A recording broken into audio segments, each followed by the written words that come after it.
35 years ago, I began an ongoing dialogue with the great film artists of our generation. Tonight, that conversation continues. This is Professor Richard Brown, and this is Movies 101.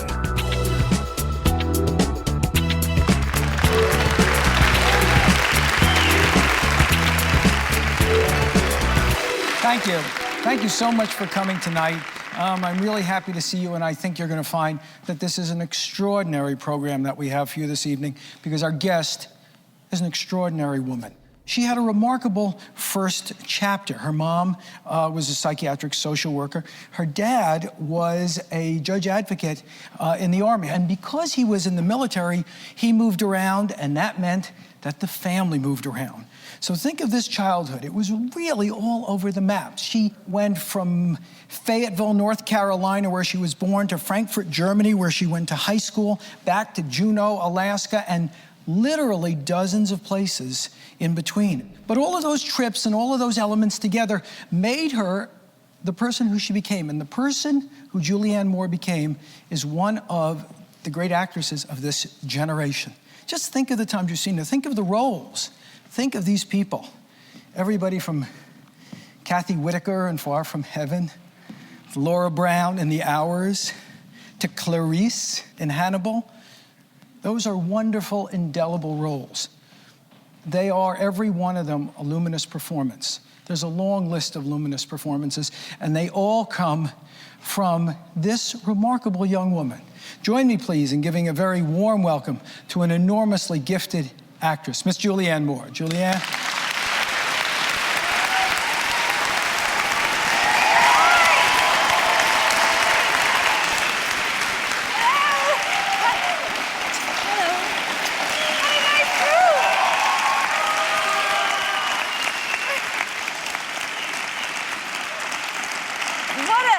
What a nice group of people, my gosh. And they're all here to see you. That's nice. Thank you so much for doing this. It's my pleasure. I talked about the journey that you had as a little girl, going from city to city, basically because of your dad's work. Right. And on the one hand, I said, well, it's kind of a wealth of experiences. I would also think that it would be very tough for a youngster, because every couple of months, you're the new girl. You're the person who doesn't have the foundation of friends and the social structure, and you have to keep starting from zero.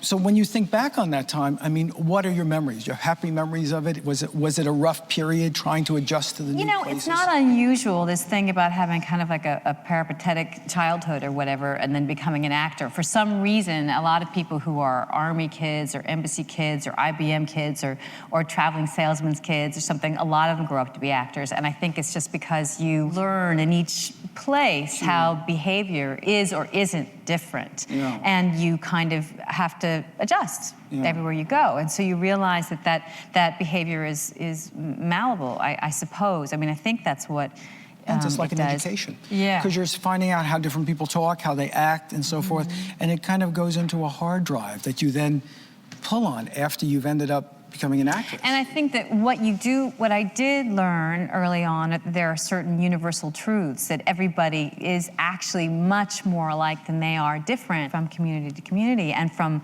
country to country. You have this kind of sense of all of us sharing a lot. And so that's what I tend to look for, I think, most of the time in my work. What makes us the same, not what makes us different. All right, now what was the age where you started to think, well, maybe you would do this for a living, maybe you would become an actress? Do you remember that? Yeah, I was 17. I was much older than, I mean, a lot of actors say, oh, I knew I wanted to dance or sing or act or whatever. I think I wanted to be, my parents wanted me to be a lawyer or a doctor. My grades were good. I assumed that's what I was going to do. And we were in Germany, and I had a teacher who was like the English teacher and also the head of the drama club. And she was particularly ambitious for her students. Instead, usually do things like barefoot in the park and stuff in high school. They would do those kinds of things, or a musical or whatever. And she started with Tartuffe, with Molière's Tartuffe.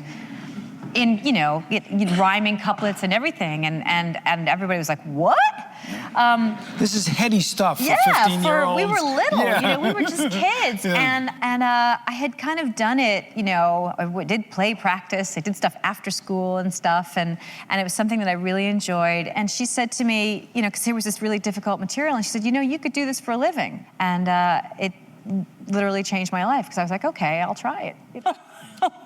What happened when you come home from school one day, Julianne, and you said to your folks, Mom, Dad, guess what?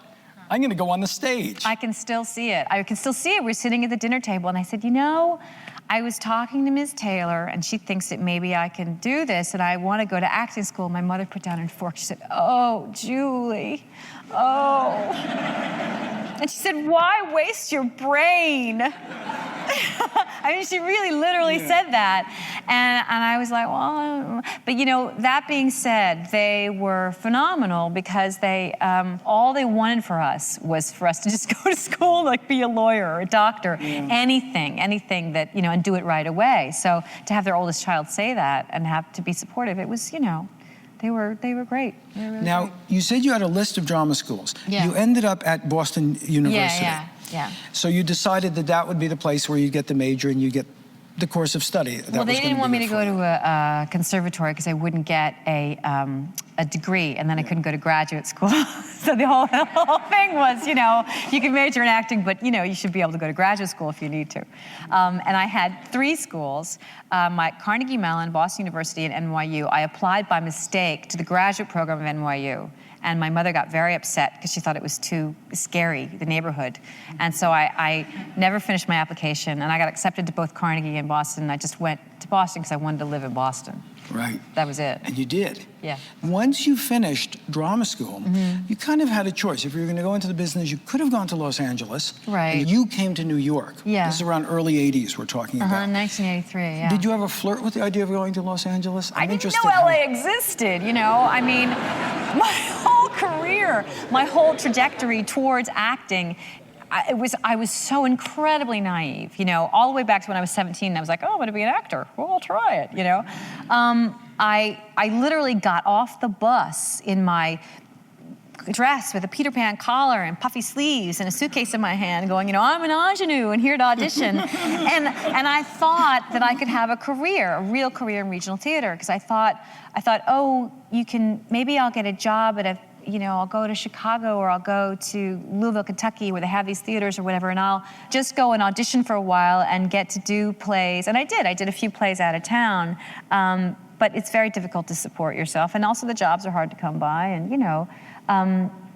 it just wasn't what I imagined it would be. I thought, oh yeah, you can be an actor and live in some city, and I didn't know anything. So was there a point there where you thought, maybe graduate school is not such a bad idea? Never. Never. Never. Never considered what giving it up. What I said to my parents was, if I don't have a job, I'll go to graduate school. And I got a job within 6 months of coming to New York in theater, and then I got another job, and then I got another job in television, and then something else, and then I ended up on a soap opera for 3 years. And while I was on the soap opera, I worked on off-Broadway stuff. And then it was kind of like things just, my career has been always very incremental, but I really didn't make a real movie until I was 29, which, that's old, right? But at that point, you had been on a soap for a good period of time, 3 right? years, Was like that As the World Turns? Yeah, standard CBS contract. So you had a contract, you're on As the World Turns, steady paycheck. Yeah. So you were making it pay, which was good. Yeah. Tell us about the first film. Tell us about how that happened, how you made that transition. Well, it's oh my God, it's not even a movie. It was a horror movie. It was a trilogy. The thing that was actually most alarming about it was that I was going to have to drive, and I didn't know how to drive. And I was supposed to be this girl who was eventually killed and turned into a mummy. But I had to drive my fancy car into the driveway, and I just was sweating and sweating and sweating. I didn't know how to turn on the car. I didn't want to tell anybody. I was afraid to get fired. At the last minute, because it's a low-budget film, they decided that they couldn't use the sound. The sound would be too loud, and they didn't want. So they just pushed the car into the driveway, and I was like, "Woo! Didn't have to do that." And that movie, actually, too, I thought I was finished. I remember I was killed. But I thought I was finished, and I said goodbye to the director, and he said, "You didn't read the whole thing, did you?" I said, "Well, maybe not." I said, he goes, "Do you have more to shoot?" I said, "What do you mean I have more to shoot?" He goes, "You get stuffed as a mummy and you're sitting in a chair in the last scene." I never read stage directions to this day. My husband makes fun of me because if it's an action movie, I'm like, action, action, action. And then I read the dialogue again because I can't bear it. I can't bear all those, slow close up on the la la la and pull out on the, but yeah, so I was stuffed as a mummy and I'd never paid any attention to it. But then shortly after that, I did an HBO movie that I loved, and I did Hand That Rocks the Cradle. So those two movies were my first. So Hand That Rocks the Cradle was around 92, I think, 92, 93. At that point, did you say to yourself, well, I can go back and forth between films and stage, and that I'll be able to follow both branches of a career? You know what? You don't think anything. You just think, I've got a job. I got another job. I got a job over here. You just literally, like, what job do you have? When I was shooting Hand That Rocks the Cradle, I had the lead and a pilot at the same time. And when I shot the pilot, it was such a big deal because I was the lead of the pilot, and I had this big trailer, and everybody talked to me all the time, and it was, and then I would go to Hand That Rocks the Cradle, and I had this little part, and I was in a honey wagon with the gas coming in, the door open, and nobody telling me what was going on, and, So I realized at that point, you go, it has nothing to do with you. It's the size of your part. So when an actor gets confused that somehow, oh my goodness, I'm very special, it's just usually because they have the lead. If they had a teeny part, people wouldn't be so nice to them. But talking about teeny parts, I mean, your story you played a character named Dr. Ann Eastman in The Fugitive. Oh yeah, I was like, who's that? Well, no, actors very often don't know the name of the characters because you don't use the name of the character. Other people use it. But that was I get almost an archetype of a very good, very small role. But what you did with it was so interesting and so successful that's nice. Well, I mean, you did your work. You went in and you really did a beautiful job. In fact, I mean, I noticed it, which didn't mean anything, but somebody else noticed it. And that was a very important turning point for you. Yeah, well, Steven Spielberg, saw it. More important than even me seeing it, in fact, right? Give me a job. Yeah, actually, The Fugitive, that was an interesting thing. That's another sort of story because when I was cast in that part, it was a big part. It was a really, really big part, but as often happens, the script is just a blueprint. And I've heard that. Yeah. And I got a call about 3 weeks before we were shooting saying everything's been restructured, your part is going to be different, it's really small. I had and then it was down to a 2-week role, so I was devastated. It was awful. It was a big kind of break for me. And Harrison was great. He was so lovely and welcoming and terrific to me, and it was, and then made the whole thing into kind of a great experience. And I was sort of like, well, that's that. But then Steven saw it, and I got a job, from that. So that was the Jurassic Park, or the return to Jurassic Park.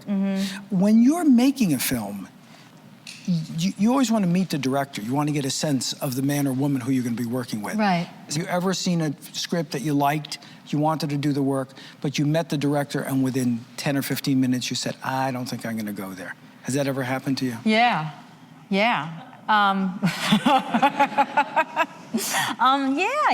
Because what you need to do, what you have to ascertain in the few minutes that you meet somebody is, do you share the same vision?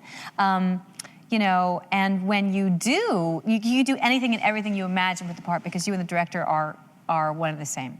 Yeah. If you have somebody who doesn't have that vision, it'll be miserable, and neither one of you is going to get what you want. Is it the kind of thing that you can tell very quickly? You asked me this question backstage, actually, about my husband. A question where he said to me, I saw him. I was sort of, it was one of those quick meetings, and I was late because my car had broken and everything like that. And wait, hold on. No, she wasn't married to this guy. I wasn't married. Because she said it's her husband. She's showing up for an audition. It wasn't an audition. He'd offered it to me already. But so she went in and she took the meeting, but had never met this guy before. Well, I'd never been. It was his first movie. So I'm always attracted, like I said, I'm always attracted to material, and this was a really lovely, lovely script, but he'd never made a movie before. I'd seen a student film of his, which kind of helps, but it's not always, not always easy to tell. But what you need to do is see how, when you meet somebody on their first movie particularly, you want to see how articulate they are and how much knowledge they have about what they've written and what they want to bring to it. What I said to him, and it's something that I said a lot often in meetings, is why do you want me for this part? What you don't want to hear is because you're really pretty, because I think you're really talented and I love all your movies, and you hear that kind of stuff and you're like, yeah. Well, that's not going to help me give you what you want, And what he said to me was that he thought that there was a duality to what I did, and there was even in my face. He said, your face literally changes when you smile. He goes, you look one way and then you become another thing. He goes, I want that idea in this character, Mia, that she could go. And it was. He kind of said more than that too, but it was great and it was so insightful, and I got really excited and I thought, wow, this guy knows this story and wants me in it for a reason, and then I can do it, So you took the role. Yeah. Ended up marrying the guy. Later, much later. But the personal aspect of it that would lead you to marrying him, right, having kids, that didn't happen until after the movie was over, or did that kind of start during the movie? Oh, we had an affair. But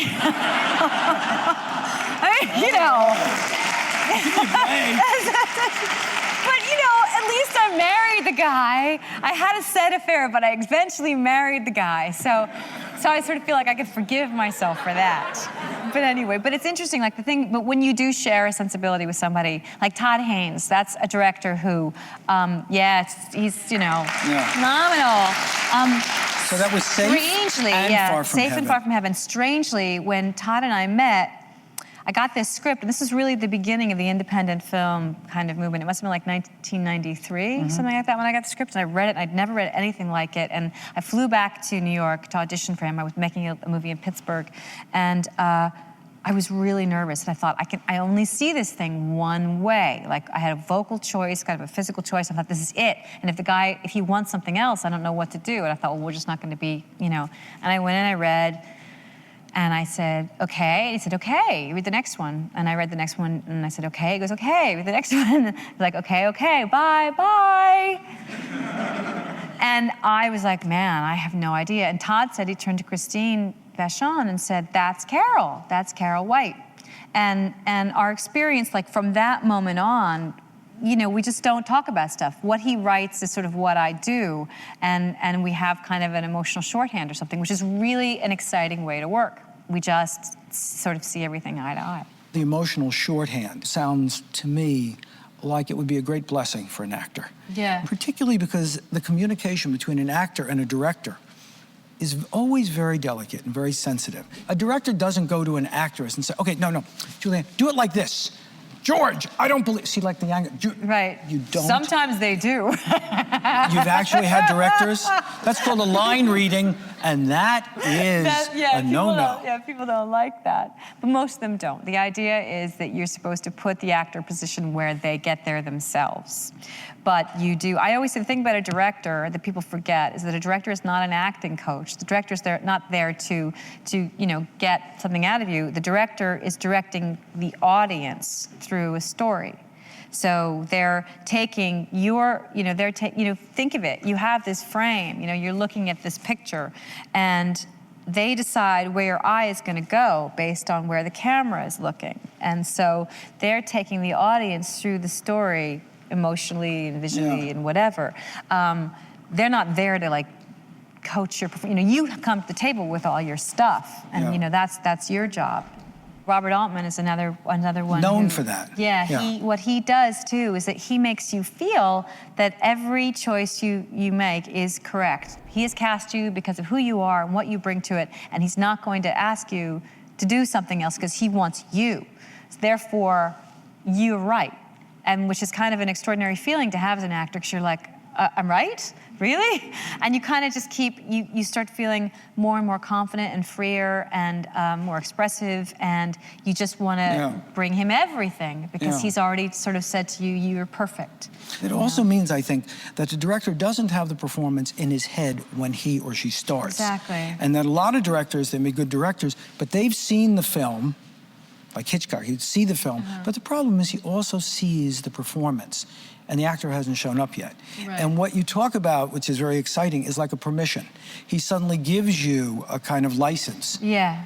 And I would think that that's exhilarating. And also, for an you actor. don't know what's going to happen either as an actor. If you have determined everything, you know, before you're there, then what's the fun in doing it? Yeah. The idea is to put yourself in a position in the script, in the story, where you can be, where all the events can act upon you, so that you can have what they call an authentic reaction. Right. You know, so maybe you won't. You know, we don't know when we're going to cry in life. That's why it's so embarrassing.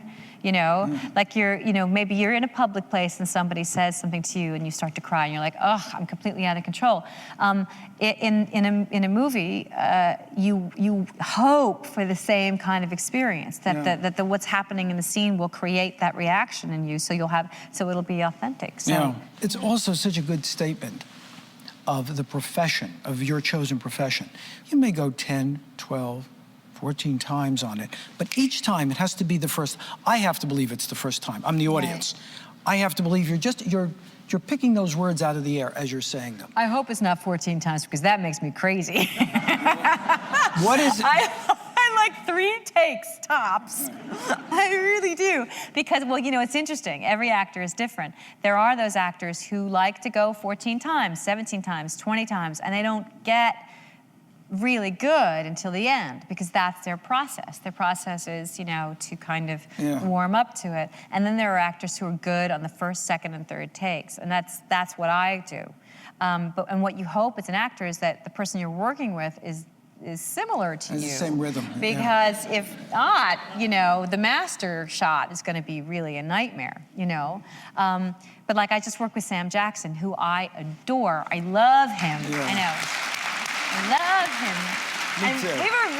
we were really frightened of each other. I mean, you know, I was really scared at the reading. We kind of were like, hey, how you doing? How you doing? And we sat next to each other and did this thing, and I thought he was going to be really serious, and I think he thought I was going to be really serious, and neither one of us has met another actor who talks more. You know, like we're like, hey, what'd you do? What'd you have for lunch? And then, you know, action, and then we go, because it keeps us engaged, it keeps us excited, and we're also both prepared. You know, we've done our preparation kind of before. You know, we do it so on the first take, second take, whatever, it's like right away, it's right there. And that was really exciting, being with Sam that way, because he was somebody who he wasn't, you know, some actors isolate to kind of get ready, and he wasn't like that. He was sort of engaged, and we would talk, and and it was like everything was right in the middle between us. Yeah. It's like a kind of an acting soulmate. Yeah. Someone who has the same rhythm as you. That's right. Works the same way you do. It's like a dream come true. Exactly. And the other thing, too, is that you have to kind of get to know your co-stars as you're working with them, too. If you notice that you're out of sync, then maybe you say, well, then I'm going to wait. You know, I'm going to kind of hang on to this for a while, because I know they're not going to be where they need to be until the 8th take, and I'll just let that sort of emotionally be my first take, and we'll see if we can kind of get, you know, you figure that stuff out. And those are the kind of things about movie making that I love. I like the very, sometimes I like the very kind of working aspect to it. You know, everybody's working on something. It's very much a collaboration. You have the entire camera team, you have all the actors, you have the director, you have the script supervisor, you have the people who've built everything, you have all the designers, you have everything kind of coming together, and it's a, you know, you're not alone. You know, you're never ever. It's about what all of you can do to make it happen. Yeah. Do you go to dailies typically? No, I always feel like, well, it's done. I can't make it any better. Can't fix it If now. it's bad, I'm just gonna stay away. Yeah. Let's talk about one of those collaborations that worked really well, which was Boogie Nights. And once you played,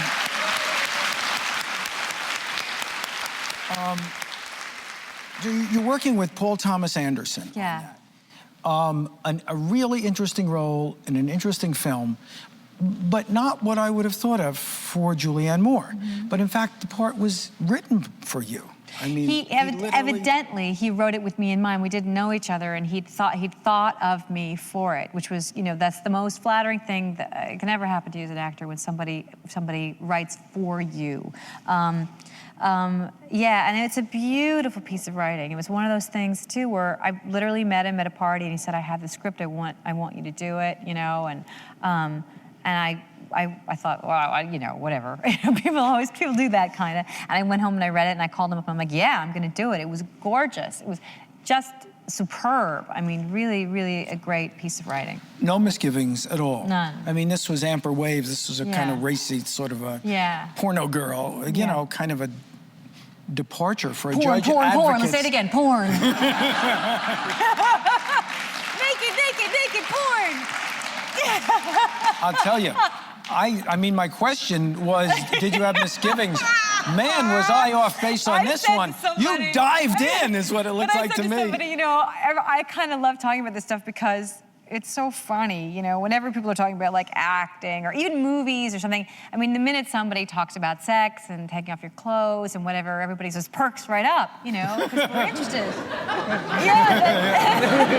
But you know, there's this movie, I was like, oh, we were trying to get this money for this independent movie. They're like, I don't know, the subject matter, it might be really tough. I said, not if we take our tops off, it won't be. But you know, honestly, it's so silly, but people like to talk about that stuff. Well, also, but some moms say, "Oh, I think about my kids seeing this when they grow older." But your kids know what you do for a living. Well, no, they're 3.5 and 7. They know what I do for a living, but they don't participate in it, and they don't know any more than I participated in my parents' careers. You know, sometimes I'll say to my mother, "What is it? What are you doing at the hospital? What are you doing?" You know, I mean, you realize you don't engage in your parents' lives in that way, and my children do not, and I don't expect them to. And you know, I suppose at some point in their lives, maybe they'll kind of, you know, they'll sort of deal with it in one way or another. But yeah, you know, if I'm making stories about people and their lives, and a body is a body. You know, it's not anything more than that, really. Yeah. Also, when you talk about the kids, one of the things that you do, forgive my presumption, but that you and Bart have decided to do, is you raise your children in a real world. You live in the West Village. Yeah. You raise your kids as kids. You maintain your privacy as best you can. Yeah. But I mean, it's just clear to me that, you know, we'll see you on the red carpet sometimes in this great make-believe world. Yeah. But it also, I get a sense, I get a real sense. You don't take that seriously. That's part of the business, but that's not who you are. Well, you can't. I mean, I think that's where you make the dreadful mistake. Like I said, back to when I had the little honey wagon with the gas coming in, and then the people being really nice to me where I was the lead. If you start to confuse your life or have your something tied up into this stuff that's completely ephemeral and is really based on you know, getting a picture taken or a dress or size your part, size your trailer, whatever, that stuff is going to kill you. You know, if you're not interested in the actual process and the doing of it and you know, all that kind of stuff, then it's, you know, I mean, it is a job. It's a career. It's a choice. It's something I love to do, but the other stuff, I think, is not. There's no value in it. We're starting to talk about choices, and one of the most interesting choices that you made, I think, in this whole extraordinary body of work was, go back about 5 years ago, 2001, when you decided to be in Hannibal. Mm-hmm. Up until then, without exception, you had read a script, you had made a decision, and then you fleshed it out. You created a woman out of the words, and you did that. Well, here you did the same thing, but there was a funny footnote on it, which is that it had been done, the character had been done before, and that it had been done very well. Jodie Foster had done a good job of that. Spectacularly, yeah. Right. And as it turns out, it was a very successful decision because it was a great film, and your Clarice was wonderful. My interest is in what went into that decision. What did you think about? How did you know? Did you have misgivings? Did you think this is a great idea? How did you think of approaching it? And how did you finally make the decision?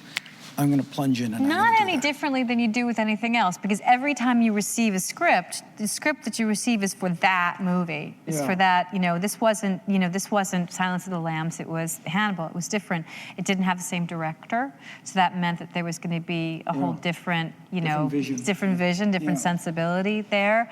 So you really do approach it from that point of view. That being said, the character was also intact because she's the same, they carried the same kind of emotional character over. But I'm only going to be able to do what I can do. I can't do anything else. And so you really just have to approach it like, that's that movie, and that's that movie. That's really all. Yeah. Yeah, and it must have been satisfying because the results on screen. We had a great time, and Ridley Scott is a genius, and so is Tony, and it was a great summer, and it was a lot of fun. And actually, talk about working with multiple cameras and stuff. That's what Ridley does. He's got he'll have 3 or 4 cameras going at any given time, and things kind of moving in and out, and it's really challenging, and it really kind of keeps you. It's a wonderful way to work. Yeah. But it is significantly a very different experience for an actor from stage work. When a movie is shot, you may have in your mind that there are cameras all over. There's only one camera. Multiple cameras are typically only used for stunts or explosions or things where you just want to do it once. Right, yeah. But it gives the director very interesting possibilities in terms of shooting. In theater, you've got 3 walls, and then your fourth wall is always the audience. That's right. And you've got a proscenium arch. And it's static, yeah. So you're playing to that, you play within the 3 walls, and that's the 4th wall.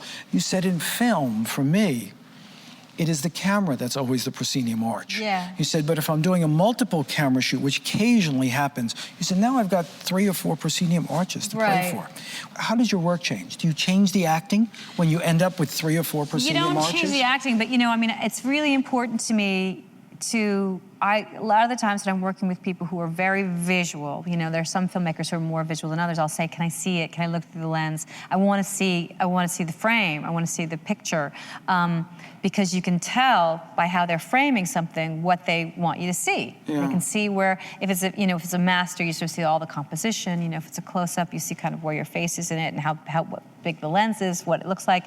It tells a story. It tells an emotional story. So that's one of the things that you rely on as an actor. The same way if you're in a theater, you're going to see my whole body, so my physicality is going to mean something because people can see that. If you're looking through a lens, the perspective of the lens is going to impact the emotion. So you, as an actor, I need to participate in that. I need to know what that looks like so that I can tell. I mean, Todd once had a frame where it was very, very wide. There were a group of women on one side, safe, and I was on the other side, and I was supposed to be talking to them all the way over here. And I thought, well, if I just bend over a little bit, it's kind of beautiful, because then you see how little she is and how cowed she is by the whole experience. Diminutive. But but you see it, you could only see it if I look at the frame or I look at the storyboards or something. So I like to do that.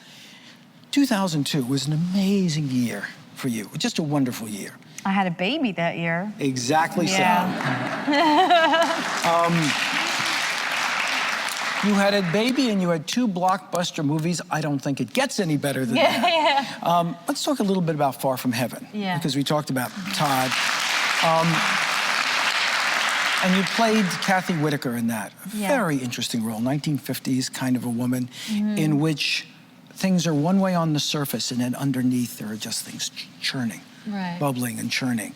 Could you just share with us what it was like from when you first read it to discovering who Kathy was, to finding her? Todd, once again, in his typical understated way, just called me one day. I was on my way to the gym, and he's like, "Hey, it's Todd. How are you?" I'm like, "Good." He's like, "I wrote something for you." And I was like, "What?" He's like, "Yeah, I'm gonna FedEx it." And I got it the next day and I read it and I was like, whoa! He wrote this incredible piece. And one of the things this is a movie all about style, all about a certain specific, this guy, Douglas Sirk, who was a director in the 50s who wrote these melodramas that are really all about social mores of that time. And then Todd just kind of took it and took sort of the themes that Douglas Sirk was dealing with and updated them by bringing in the kind of sexuality.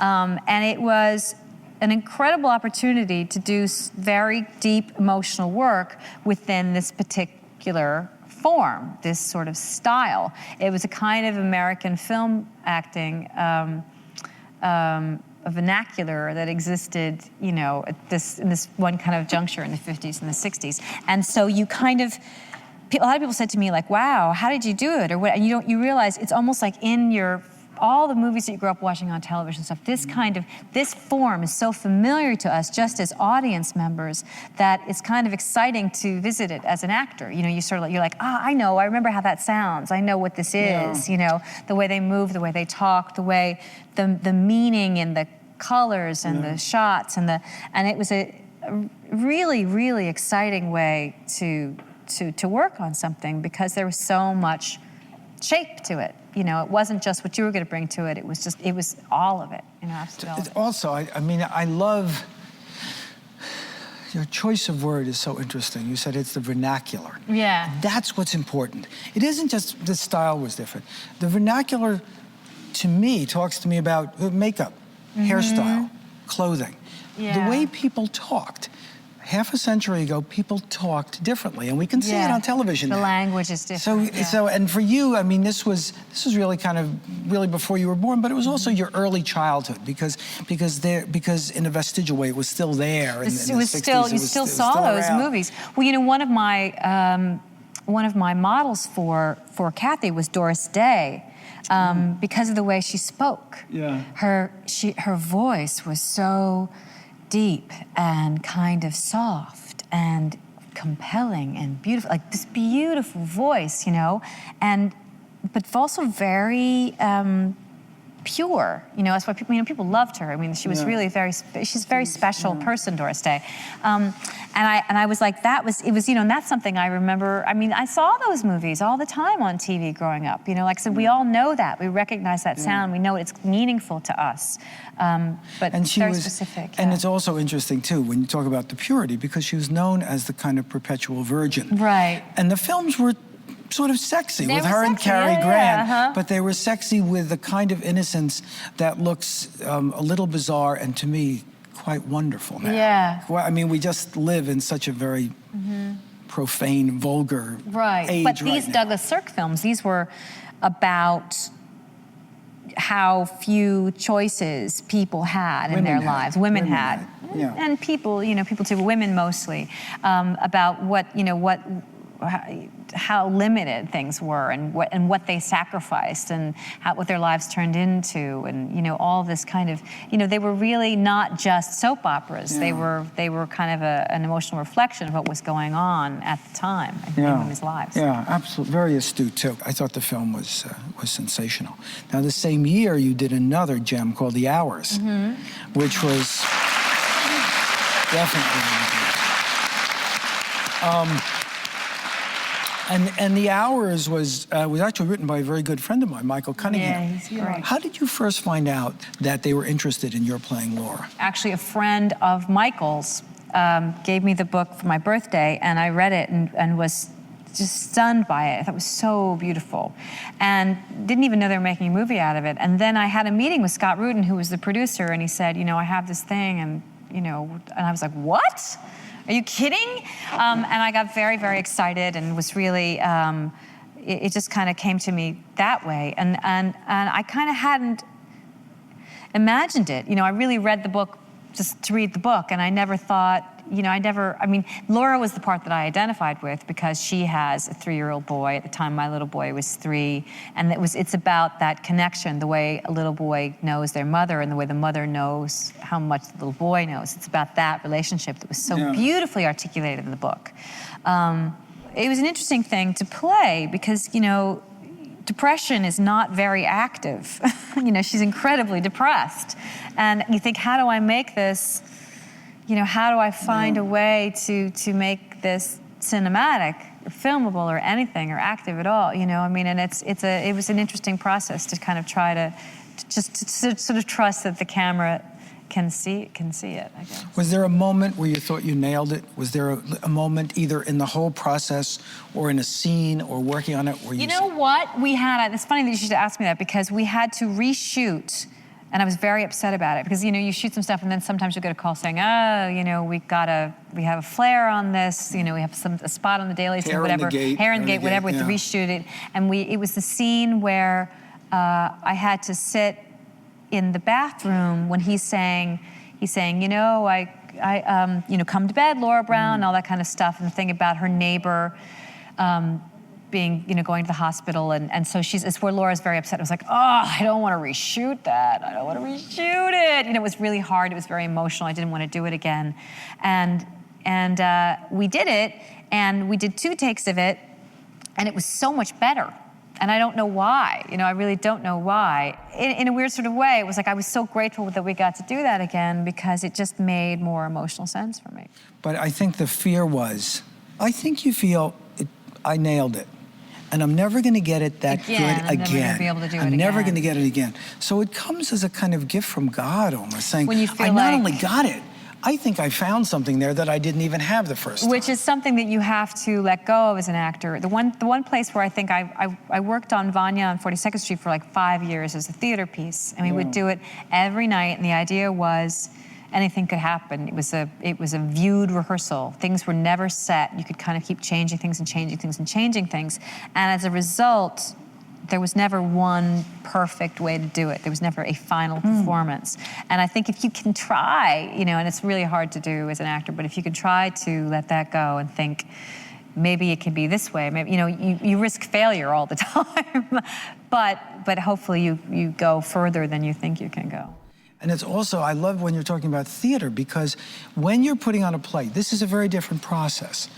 A lot of time is spent in rehearsal in plays. Not true in movies. You may find it hard to believe, but as Julianne will tell you, you show up and then you do the movie, because no one can afford rehearsal.